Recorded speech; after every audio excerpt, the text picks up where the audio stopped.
అరే గంజాయి మాఫియా ఇప్పుడు అక్కడ గంజాయి అమ్ముతున్నారు, గంజాయి సరఫరా చేస్తున్నారు, గంజాయి తాగుతున్నారు, పోలీసులను కొడుతున్నారు. నువ్వు వాళ్ళ పరామర్శకు వెళ్తావా? అంటే ఇవాళ వైఎస్ఆర్ కాంగ్రెస్ పార్టీ ఎవరికి భరోసా ఇస్తోంది? రౌడీలకు. ఎవరికి వెన్నుదన్నుగా నిలబడుతోంది? గుండాలకు. రౌడీల పార్టీ వైఎస్ఆర్ కాంగ్రెస్, గుండాల పార్టీ వైఎస్ఆర్ కాంగ్రెస్ అనేది ఇవాళ జనంలో చర్చ, జగన్ ఇచ్చే సందేశం. ఇప్పుడు ఇవాళ అంబటి రాంబాబు అదే. ఆయన ఏంటి వాళ్ళ వెన్నుపోటు దినమా? ఎవరికి పొడిచారు వెన్నుపోటు? ఇప్పుడు జగన్ అంబటి రాంబాబు పొడిచాడా? అంబటి రాంబాబు అక్కసు ఎవరిపై? అంబటి రాంబాబు అక్కసు పోలీస్ పైన, లేకపోతే ముఖ్యమంత్రి చంద్రబాబు పైన, డిప్యూటీ సీఎం పవన్ కళ్యాణ్ పైన, తెలుగుదేశం జనసేన బీజేపీలపై అక్కసుతో ఇవాళ అరుస్తున్నాడా?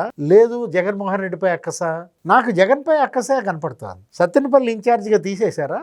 అంబటి రాంబాబు సత్తెనపల్లి ఎమ్మెల్యేగా అంతకుముందు ఉన్నాడు, మొన్న కంటెస్ట్ చేశాడు, ఓడిపోయాడు. అతన్ని అక్కడ వైసీపీ ఇన్ఛార్జిగా తీసేసి ఎవరో గజ్జల భార్గవరెడ్డి ఎవరికో ఇచ్చారు. ఆ అక్కసు జగన్పై కక్కలేక ఇవాళ రోడ్డెక్కి అరుస్తున్నాడా?